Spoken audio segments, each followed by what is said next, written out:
Good morning, guys. Today is Teaching Tuesdays, where we discuss all things financial, including health insurance, life insurance, Medicare, and retirement planning, guys. And as always, I have one of the top insurance professionals on the line with me today, Mr. Ben Simpson. Ben, how's it going today? It's going well out here in Omaha, Nebraska, man. Okay, well, I'm still out and about, traveling around the world, doing my thing, you know. But Ben, I don't have a whole lot of time and we got a whole lot to cover, okay? So it is Teaching But Tuesdays.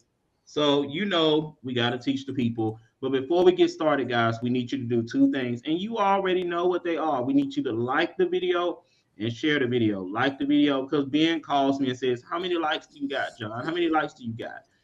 But then we need to share the video because all the information we give is breaking news and we have to get it out to the masses. And the easiest way to do that is for you guys to share. So if you agree to share our video, give me a thumbs up.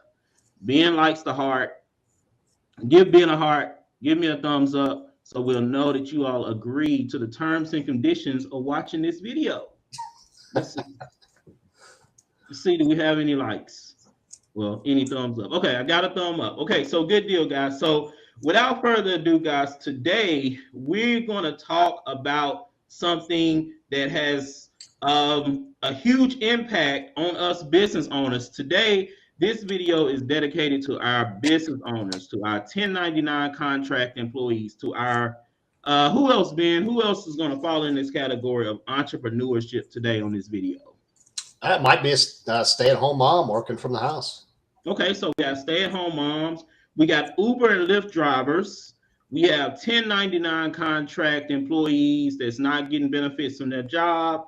We're getting those that just said, I want to go cook for a living, and now they're caterers, all of that good stuff. So this video is dedicated to all of our entrepreneurs out here. And today we're going to talk about entrepreneurship and the benefits that we're losing when we decide to become independent and go off on our own. Okay, so we know, guys, that this global pandemic has caused what's called the what is it called, Ben? The Great Resignation, right? Yes, A that's lot of people, exactly it. yeah, a lot of people walking away from their jobs, spending time with their kids, doing their dream, traveling around the world, all that stuff. And y'all know Ben is like the top financial guy in the industry. Ben, so this should be your thing. So when we leave our corporate jobs, Ben, talk to me. What do we really lose? Is it that bad? Tell me about it. Well, I will tell you. So, health insurance is probably one of the biggest questions we get. You know, a lot of obviously health insurance is not portable. You may have an option if your employer is large enough, which is over 20 employees, to have Cobra, but the cost of Cobra it can be ridiculous. Yeah. Yeah. So you're going to want to really plan for health insurance costs. Something else is your retirement. Your 401k is sitting there. Nobody's helping you manage that money. And, having someone give you sound advice to essentially help you roll those funds into a qualified account where you're not paying taxes on that money is also a good thing to look at.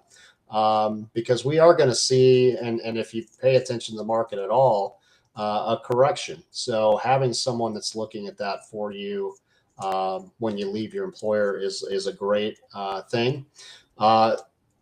Disability insurance. So if you're out on your own, nobody's protecting your income.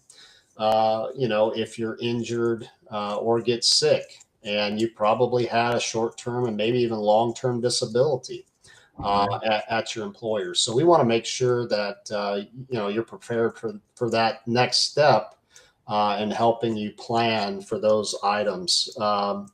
Something else, another big one is life insurance, John. Life insurance with most employers is also not portable, meaning it ends. Or when you leave, it's really expensive if it is portable. So Right.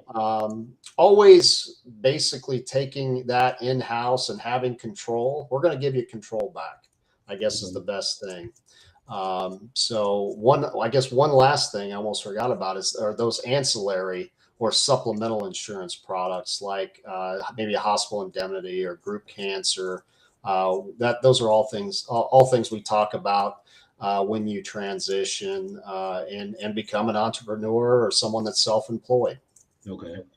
Well, let me ask you, Ben, because I know when I worked in corporate America that I didn't even notice how much was coming out of my check to pay for this ancillary and health insurance and life insurance because it was so small, right? Like I think my dental was maybe $5 a month. You know, my Right. vision was $250 a paycheck, something like that. So when we think about replacing what we've always had from our employer, so we're looking at health insurance, life insurance, ancillary like cancer, dental, vision, the disability policies. Let's just take the life insurance and health insurance. Can you give us kind of about a roundabout amount? And I know it's kind of hard to do, but how much should we expect to pay for this stuff? Is it affordable? Because, you know, being an entrepreneur gets hard sometimes. We don't have instant cash flow. So what's your thoughts on that? Health insurance is something that can be it's hard to control. It's income driven now, John. I don't know if you knew that, but based on how much you make, it's going to set the premium. And I guess that when you're starting out could be a good thing, but if you find out you're really good at it and you're making a lot of money, that could be a bad thing as well, because the more money you make, the higher cost the health insurance is going to be. Okay. As for life insurance, the prices are going to be similar depending on, especially if we're looking at term insurance, which essentially, if you look at your employer, essentially it is a term insurance policy because it has an expiration date when you leave. So I think, basically having something similar like that would be close in cost. But we're going to dive in and understand, different health situations and height and weight and medications to see what the best fit is. And I guess I would tell all the self-employed people is you want to, or if you're thinking about that, is you want control, because you never know what's going to happen with your health. When you leave that employer, you may not be healthy enough to get those items, at least with the life insurance anyways. So. Okay. So I talk to a lot of clients, we both do, Ben, who really depend on their HR as like their insurance advisor, right? And we know that's kind of scary because HR people are great people and they know all about policies and laws when it comes to human relations. But in terms of insurance, they may not be that skilled and knowledgeable in that subject. So, when I leave my job, in who do I contact? Like, what do I do? Because most people just kind of walk away and deal with the insurance part later. And then when it's time that they need it, they don't even know where to go to find and get advice. So, what would you suggest someone that's retiring, not retiring, or somebody just walking away? What would you suggest they do to kind of get things going in the right direction? Well, reach out to a local advisor, someone that you like, you trust, and maybe you don't have that relationship, and that's where John and I can come in and give a good direction on your options. And again, I say this every time we get together, John. There's no fee for the advice, and we'll always shoot you straight and get you is exactly what you're asking us for, and at least so you have the information to make a good decision on what benefits you're going to replace, and some you may not. So, okay, good deal. Well, let me just go and take some questions, man. We got a few of them that's came in, and I think these are good because I'm a fan of entrepreneurship. Being you're an entrepreneur, I am. Some days it gets hard, but for the most part, I feel pretty good about it. So. All right, we got a question from Daniel.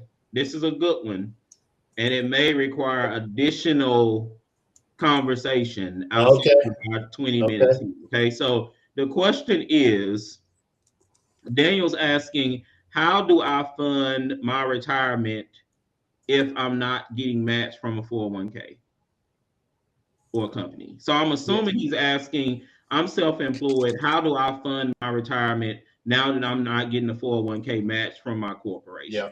Yep. So, well, for somebody that still wants a match, here's the good news.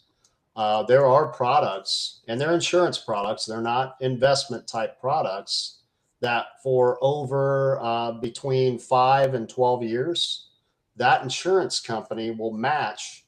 So we do the rollover, and then you continue to contribute. They will match between 5 and 12%, just like your employer would, to roll those funds. I don't even know if you knew that, John, but there No, I are didn't. companies out there that will do that. So that's yeah, that's a great question, Daniel. That I get a lot. And then if you're looking at some alternatives out there, we can set up a program that will essentially help you have almost like your own Social Security, something that's going to pay a lifetime income when you save that money the right way. So anyway, so yeah, I mean that's how we would approach it, and every situation is different. We just would understand exactly what you're trying to achieve, and then direct you from there. Okay. And to clarify, guys, when Ben mentions a rollover, okay, so a lot of people, we have our jobs and then we contribute a percentage of our income into our 401k, okay? Maybe 5% goes into that 401k. Well, guys, over periods of time, over years, you have a larger amount of money in that account, okay? So when Ben mentions rollover, he means taking that money out of that 401k contributed account, right, and moving it over to something more personal. Is that what you mean? Is that what you mean by that, Ben? Yeah, yeah, and everything we talk about is the nice thing is we give you control back, right? I mean, Okay. it's in your hands now. You can touch it, feel it. We do a review on it annually. Uh, Okay. I think that's important for people to know as well. Okay. Okay. Good deal. So, let's see. Are you getting any questions there, Ben? What do you think? Man, John, I wish I was better with technology. You're so good at this stuff. I couldn't tell if I had a question coming in or not. All right. So, of course, guys, we know we've kind of covered the basics of someone that's leaving out of their employer type situation and going into self employment. So, we know there's things that we need to cover, right? We need to cover our life insurance, we need to cover our health insurance, we need some type of retirement or investment account. Because even though we're self employed, at some point, I would hope that it's going to lead to retirement, right? Like, you don't eventually you're going to donate your business to kids or let them take over, and you want to have continuing income. Okay. Of course, we have our ancillary, our dental, our vision, our hearing, all that stuff until we get to that Medicare age. But let me ask you, Ben, what about I know there's other type of insurances for people that have businesses, maybe key person insurance or insurance that you would get if you have a business partner. Like I have a business partner. If something were to happen to me, is there or is it necessary for me to have something in place that would replace the contribution that I provide to the business? Well, here's what I do want to say with like a key employee or a partner, Mhm. maybe more so on the partner side, is yes, you both want to have life insurance on each other to really buy out their spouse. Because what I would not want if I was a small business owner after my relationship with my business partner ended due to a untimely death or something or illness or whatever it is, um, I don't think I would want to be in business with their spouse because that's exactly Right. as a small business owner is going to happen.